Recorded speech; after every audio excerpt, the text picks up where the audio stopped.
dan bid'ah dan ahlinya mati.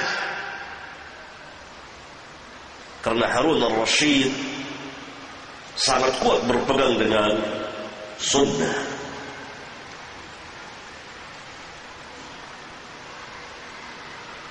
Ya.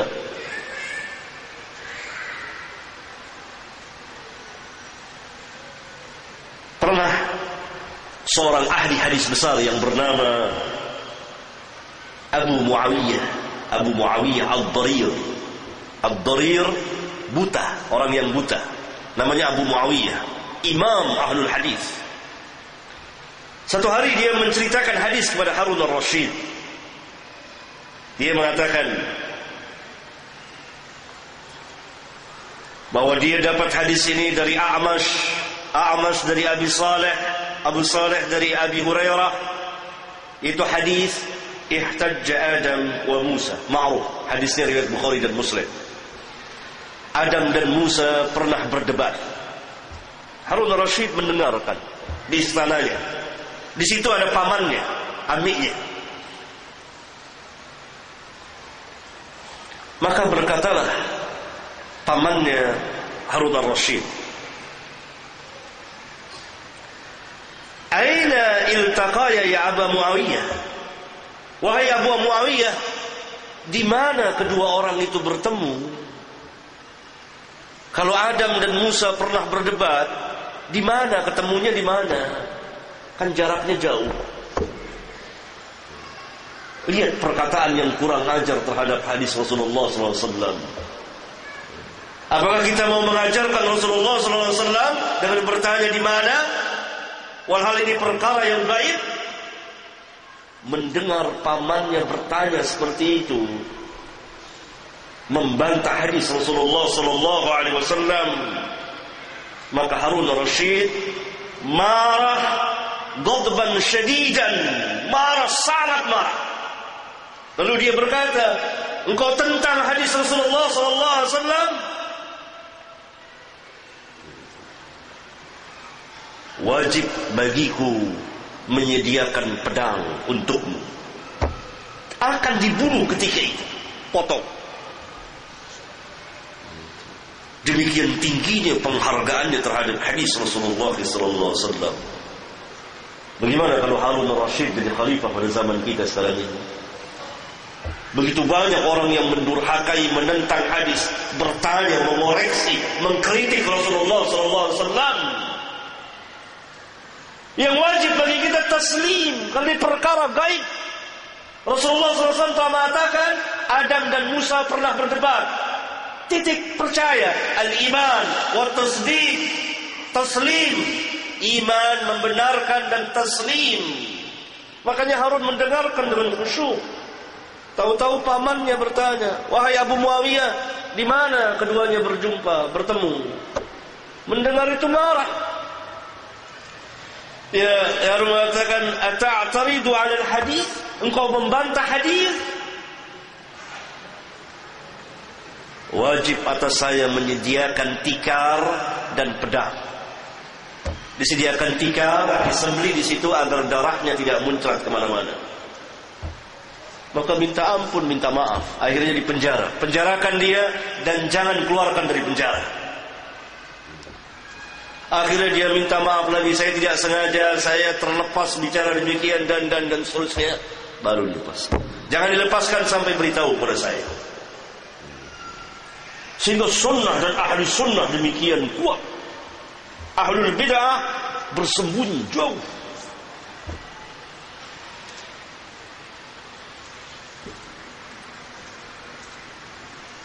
Pernah sekali waktu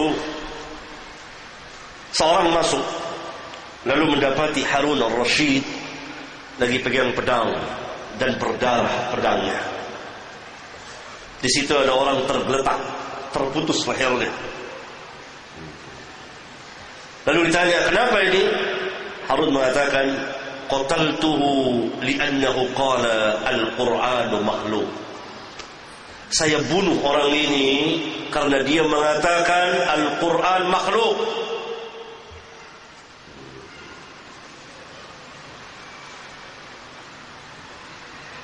Faqataltuhu maka saya bunuh dia dalam rangka apa? Qurbatan ila Allah azza wa jalla, dalam rangka takarrub, mendekatkan diri kepada Allah azza wa jalla. Saya bunuh dia dalam rangka mendekatkan diri kepada Allah, karena orang ini mengatakan Al-Quran makhluk. Maha suci Allah dari apa yang dia katakan. Lihat khalifah yang mulia ini tegas sekali. Siapa saja ahli bid'ah pasti akan dihukum mati, kecuali kalau ahli bid'ah itu tobat. Maka ada orang mengatakan Al-Quran makhluk, tangkap sama dia, disembelih. Luar biasa. Nah, di masa khilafah Harun al-Rasyid inilah hidup ketiga orang imam. Al-Imam Malik, Al-Imam Syafi'i, Al-Imam Ahmad. Al-Imam Malik paling tua, wafat di pemerintahan Harun al-Rasyid, yaitu pada tahun 179 Hijriah, wafat Al-Imam Malik. Al-Imam Syafi'i kan masih hidup, wafat nanti pada tahun 204 Hijriah. Al-Imam Ahmad paling kecil, dalam usia 29 tahun. Dan jadi dia sebagai pemuda hidup belajar bebas. Ahlus sunnah kuat, sunnah demikian tingginya, bid'ah lenyap.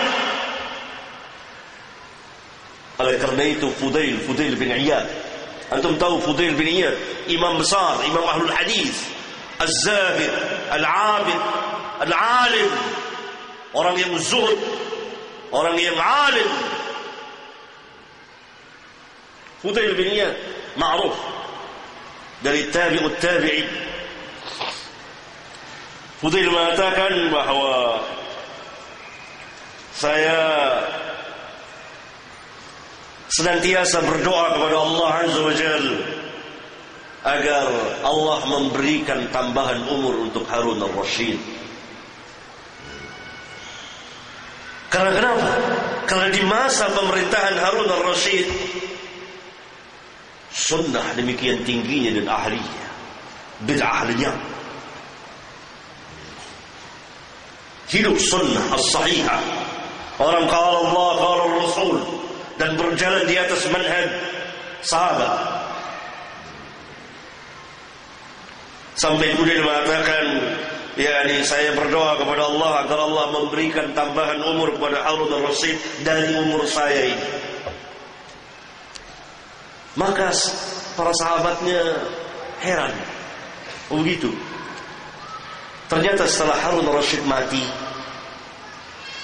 dan mulailah timbul khilaf, perpecahan, dan muncullah bid'ah.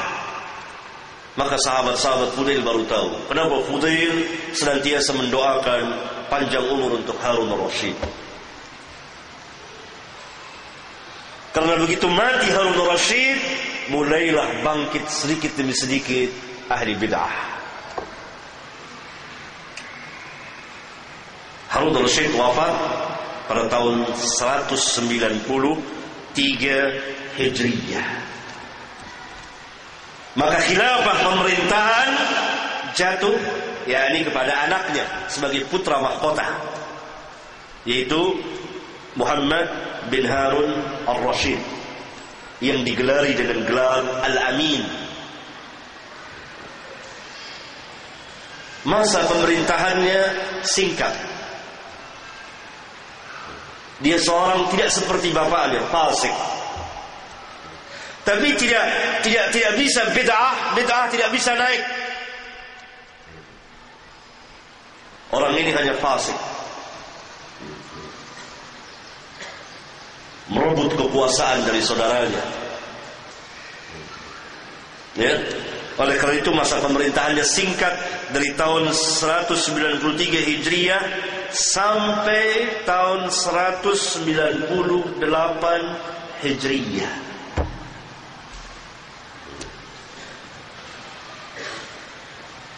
Hanya 5 tahun.